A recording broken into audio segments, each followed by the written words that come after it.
Bismillahirrahmanirrahim. Assalamualaikum warahmatullahi wabarakatuh.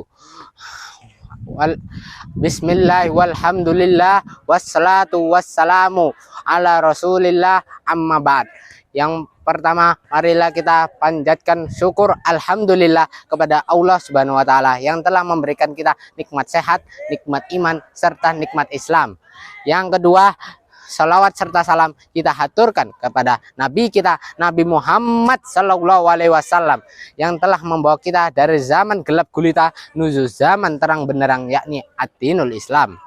Yang terhormat Ustadz Zainal Arifin MPD selaku pembina khutbah pada sore hari ini, dan teman-teman saya yang saya banggakan. Hello, goedemiddag. Mijn naam is Nararia Dimas Danandiaksa. Ik kom uit Sidoarjo.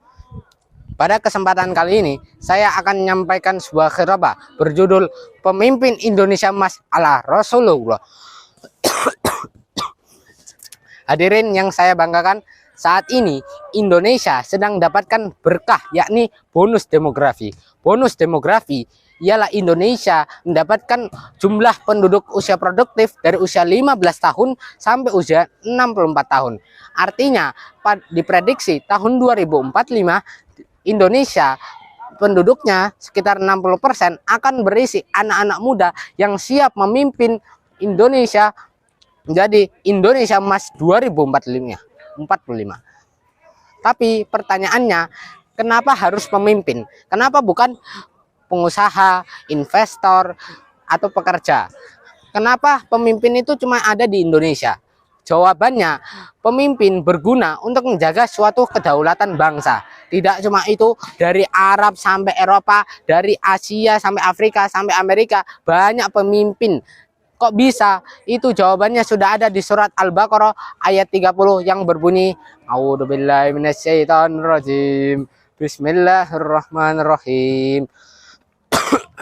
Wa id qala rabbuka lil malaikati inni ja'ilun fil ardi khalifah qalu ataj'alu fiha may yufsidu fiha wa yasfiku dima wa nahnu nusabbihu bihamdi wa nuqaddisu lak qala inni a'lamu ma la ta'lamun, yang artinya, dan ingatlah ketika Tuhanmu berfirman, aku hendak menjadikan khalifah di bumi. Lalu mereka berkata, apakah engkau hendak menjadikan orang yang merusak dan menumpahkan darah di sana, sedangkan kami bertasbih menyucikan namamu? Dia berkata, sungguh aku mengetahui apa yang tidak kalian ketahui. Sehingga dapat disimpulkan bahwa Allah menakdirkan untuk menjadikan khalifah di bumi atau pemimpin bagi umat manusia. Hadirin yang saya banggakan, seperti kata Muhammad Hatta, pemimpin ialah suri tauladan bagi setiap perbuatannya.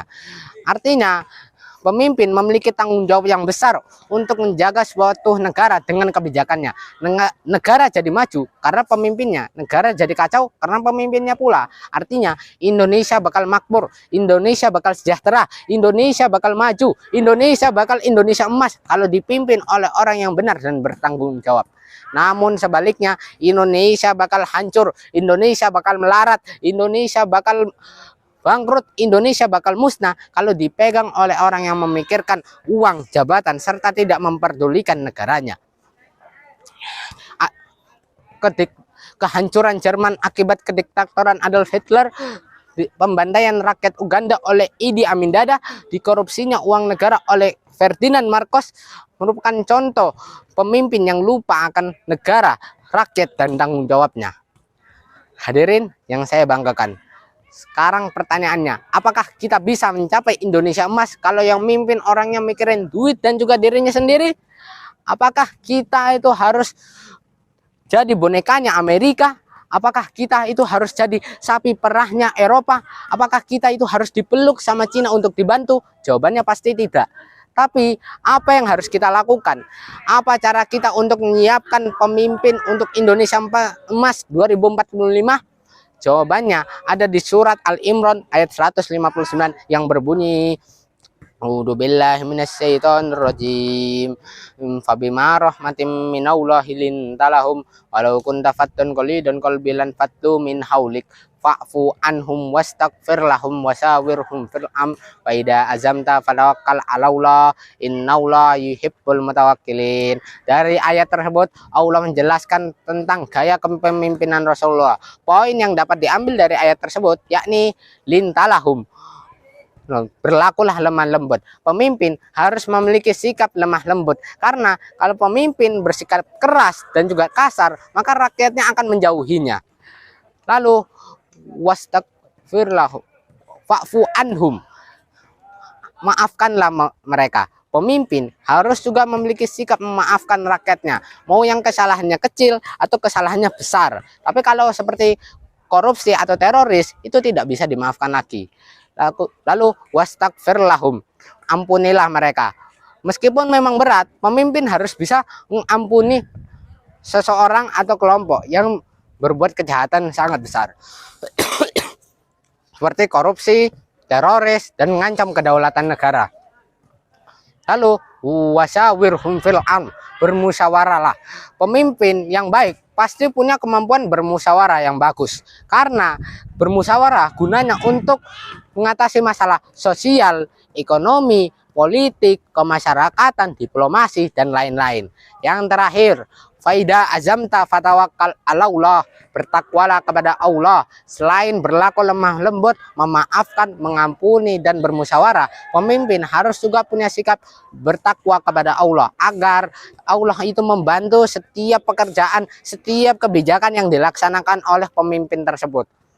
Jika kita menerapkan 5 gaya kepemimpinan Rasulullah, maka tidak dimungkiri lagi Indonesia bakal dipimpin oleh pemuda-pemudi yang bernyali kuat, bermental baja, bertanggung jawab, serta siap, rela, mampu untuk mewujudkan Indonesia Emas 2045. Sekian dari saya, kurang lebihnya mohon maaf. Bila ada salah kata, mohon dimaafkan. Sekian dari saya. See you next time. Wassalamualaikum warahmatullahi wabarakatuh.